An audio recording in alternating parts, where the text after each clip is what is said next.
Yun, magandang araw po sa inyo lahat. Welcome po sa Makapili TV.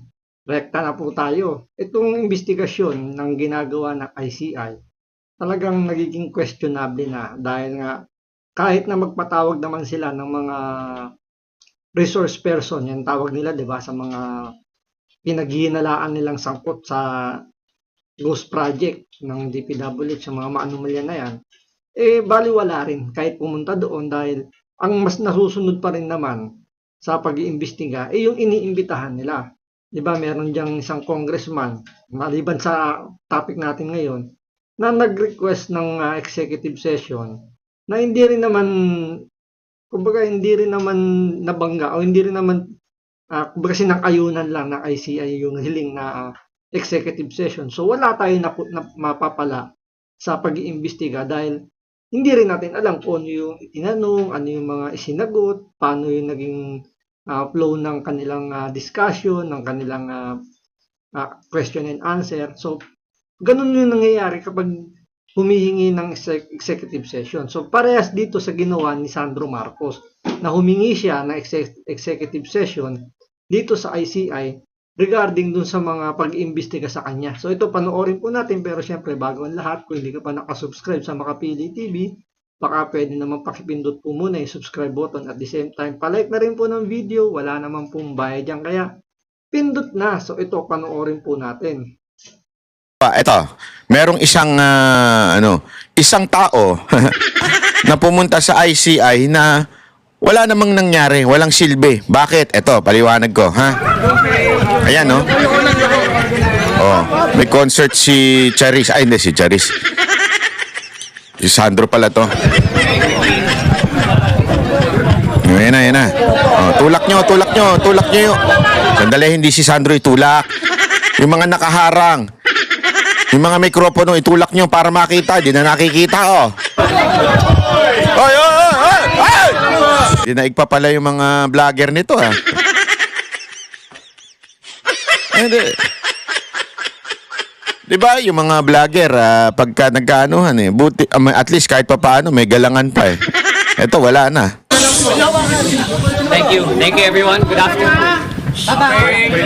Thank you, everyone. Good afternoon. Tuwang-tuwa pa siya, nagkakagulo sa kanya. Hindi niya alam, kaya nagkakagulo kasi gustong pasagutin yung issue na siya ay pork barrel king. First of all, I would just like to say I came here on a voluntary basis so I could help the ICI with their investigation. I was not served a subpoena. I am not subject to any investigation. However, I am willing to give and tell the ICI anything that I might know that will further the investigation. Now, I will not be taking questions for now, but you have my word that after my testimony and after the hearing, I will be facing the media. Thank you. Oh. Mamaya daw sasabihin niya. Oh. Eto ha, take note to ha. Napaka-importante nito eh. Sabi niya, pagkatapos daw ng ICI, lalabas siya at kakausapin yung media. Oh, yan na. Witness now is under oath and ready to testify, Your Honors. Witness may now put down their hand. Sir, the Commission notes that you have sworn to tell the truth, the whole truth, and nothing but the truth in this proceeding. And therefore, please note that this hearing will be recorded both on audio and video. By proceeding, you understand that anything and everything that you say here can and could be used as evidence by this Commission in the pursuit of its functions under Executive Order 94, which includes the use of the recording, transcript, affidavits, and document in this hearing as evidence in any court or legal proceeding. Do you consent to the recording? Yes. Yes, sir. I consent to the recording. Do you also consent that we live stream this hearing or subsequently air it on a later date on television and other forms of mass media, including social media, in accordance with the ICI live streaming guidelines? With regards to that, sir, I'd like to defer to my counsel. For the record, good counsel, can you please state your name and your position? My name is Attorney Michelle Dinanio. I'm counsel for Wonderful Counsel. Good counsel, may I request, or may I ask for the grounds why you request for an executive session? Your Honors, we have written earlier. So, pumasok siya, pero may nagpapa-executive session. Eh, kung walang tinatago, bakit kailangan pa na executive session? Tama, mali. Diba? Kung walang tinatago, yung ang isa yung isang congressman, may isang congressman na kaisa-isang congressman na pumayag na hindi executive session ang gawin. Sabi niya kasi wala naman ako tinatago. O tanungin niyo ko ano bang problema? Eto, tingnan mo. Bakit siya humihingi ng So, yan yung pagkakaiba ng Senado dito sa ICI. Sa Senado, hindi yan papayagan. Diba? Kung yung sasabihin mo naman, related naman doon sa topic na iniimbestigahan. So, anong pang purpose ng executive session? Kung diba, kung hindi naman ganun alam niyo yun, hindi naman, kumbaga hindi tatamaan yung mga legal process, diba? Pero, ang pagkakaiba lang dito kasi, kung yung Senado, yung Blue Ribbon Committee, hindi pumayag, pwede lang ikulong tong si Charis. Si Sandro Marcos. Diba? Pwede lang isa in contempt yan. Pero dito, ang nasunod, si Sandro Marcos, ayaw niyang sagutin kung hindi yan executive session. At the same time, may kondisyon doon sa kanyang executive session na question and answer. humihingi ng executive session? Don't tell me, idadahilan mo rin yung dinadahilan ng iba. Ano yung dinadahilan ng iba? For protection. Anak ka ng presidente, naka-assign din sa iyo ang PSG, congressman ka pa, imposibleng wala kang protection. Di ba? So, hindi mo pwedeng dahilan yun. Okay ba? Yun, maganda yung punto ni Banat Bay doon, di ba? Kung yung irarason niya, kasi yung ibang congressman na dumalo na dyan, ang naging reason nila, kaya sila humingi ng executive session, dahil nga daw for security daw nila, ng kanyang family. Ngayon dito, tama naman yung punto ni Banat Bay. Anak ka ng presidente, sangkater ba yung bodyguard mo? Siyempre may sarili kang bodyguard. Meron ka pang bodyguard galing sa sa PSG. Napakarami mo pang pera. So ano pang kumbaga ano yung threat o anong security yung pinag-uusapan o kumbaga ano yung pinaka-reason mo doon sa security? Halos lahat nasa iyo na. Nasa iyo na ang lahat, sabi nga, di ba? So ano yung kinakatakot pa nito ni Sandro Marcos? Bakit pa siya humingi ng executive session? Okay ba? Bakit mo tinatago? Bakit mo inaano yung Bakit hindi ka pumapayag na i-live stream? Live stream ha? Mamaya kasi papaliwanag ko kasi sabi niya diyan pwede na daw ipakita. Pero iba kasi yung ni-live stream eh. Okay? Iba yung ni-record mo tapos in-upload mo. Baka pag may nasabi kang nadulas ka, ipa-delete mo o hindi mo ipalabas.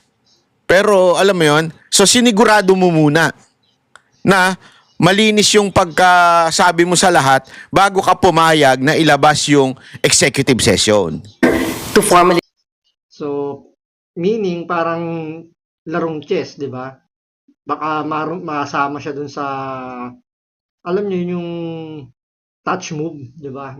Once na naibigay mo na yung, o naitira mo na yung yung mga tao mo sa chess, hindi mo na pwedeng bawiin. So, parang ang ginawa rito ni Sandro Marcos, tama nga naman, di ba? Na bago nila ilabas yung naging hearing, kailangan muna niyang mabasa, kailangan muna niya i-review, baka nga naman may sumablay doon sa mga sagot, or mayroong, alam mo yun, magkamali siya ng bigay ng sagot, lalo siyang madiin. Kaya siyempre, di ba, at least doon, ma-revise muna nila yung mga dapat na ilabas sa public bago di ba, bago nila bigyan ng approval. to formally request for an executive session because our client here has already submitted himself voluntarily. He would like to share as much information as he can, as candidly as possible. And more importantly, there may be critical information that may be elicited from his testimony, which may jeopardize or compromise further investigation of this commission. So for that reason, we again request that for an executive session for Congressman Marcos.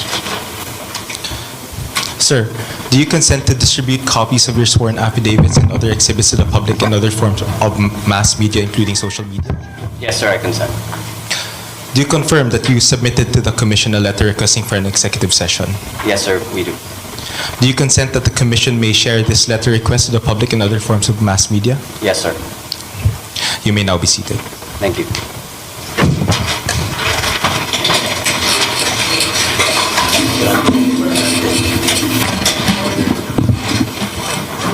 Yun na yun.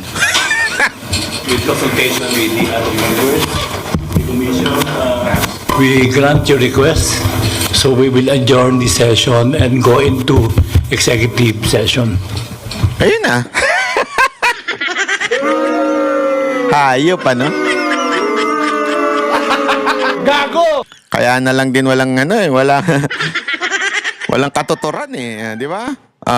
Ito naman yung sinabi niya after. Hi, Gong, what did the ICI ask you? And what did you tell them? Again, Ang yabang nung lumabas, no? Kala mo naman meron siyang sinabi doon sa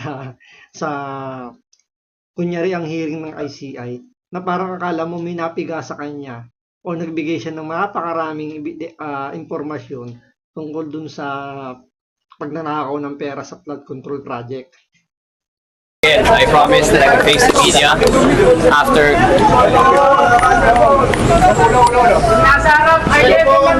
Ay! Palengke ba yan? Ito mga media eh. Tapos sasabihin nila, hindi, mas may pinag-aralan ng media kaysa sa mga vlogger.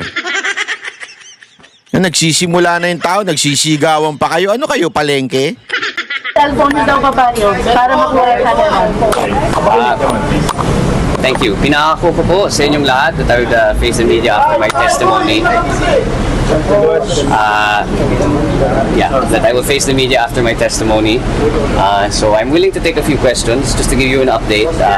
Again, andito ako to lend anything that I know that will aid the ICI in their investigation. As I said, wala po akong tinatago, so I am happy to assist them in any way, shape, or form.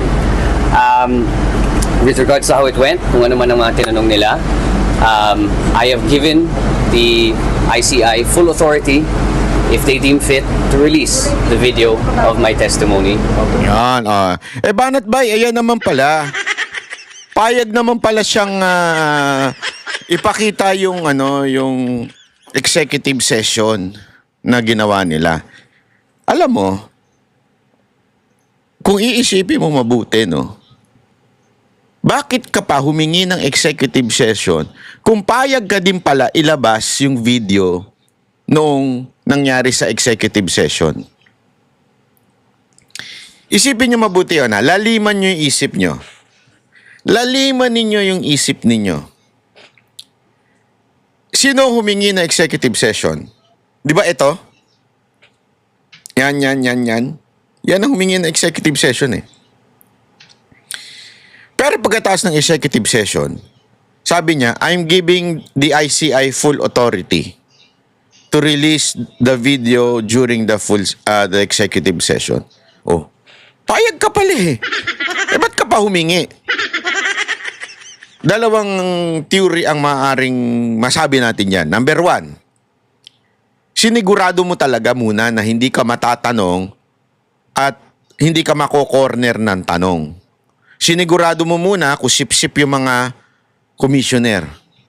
Sinigurado mo muna na maayos yung tanong para bago mo ilabas, naisagot mo ng tama. Kasi kung merong isang luko-luko doon na biglang nagtanong na alanganin sa'yo, baka sabunin mo o pagalitan mo.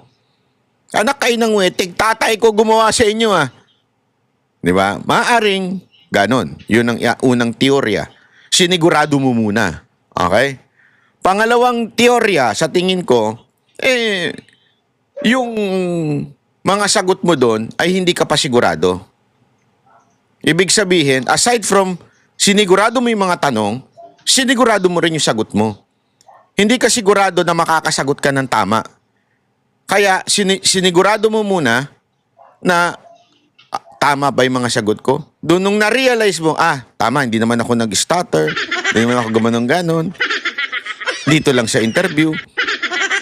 pwede release yan, pwede release yan. Diba? So, ibig sabihin, hindi ka transparent talaga.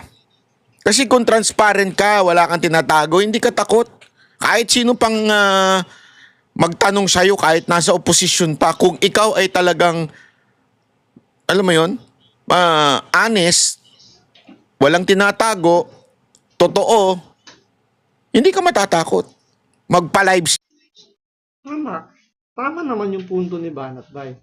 Siyempre, kung executive session yon, nagbigay ka ng consent mo, so meron pang chance na pwede mong i-edit yung mga pwedeng itanong lang sa'yo, ano yung mga pwede mong sagutin lang, pwedeng tanggalin yung mga hindi mo sinagot na mga tanong, di ba? So, andun yung kaya nga nagdududa yung mga tao dyan sa ICI. Napakalayo kasi kung halimbawa, sa Senate Blue Ribbon Committee, kahit sabihin natin kaalyado nila Marcos, sila Lacson. Pero as long as nandun sila, tulad nila Marcoleta, di ba, na hindi papayag na hindi siya gigisahin at pwedeng siyang isiting contempt. Di ba? Makikita niyo yung pagkakaiba. Kaya wala nang naniniwala sa ICI. Kaya nag-resign si Commissioner Dave Singson. So hanggang dito lang po muna. Maraming salamat po sa panonood. Ingat po kayo lagi. God bless. Pa-live stream, agad-agad.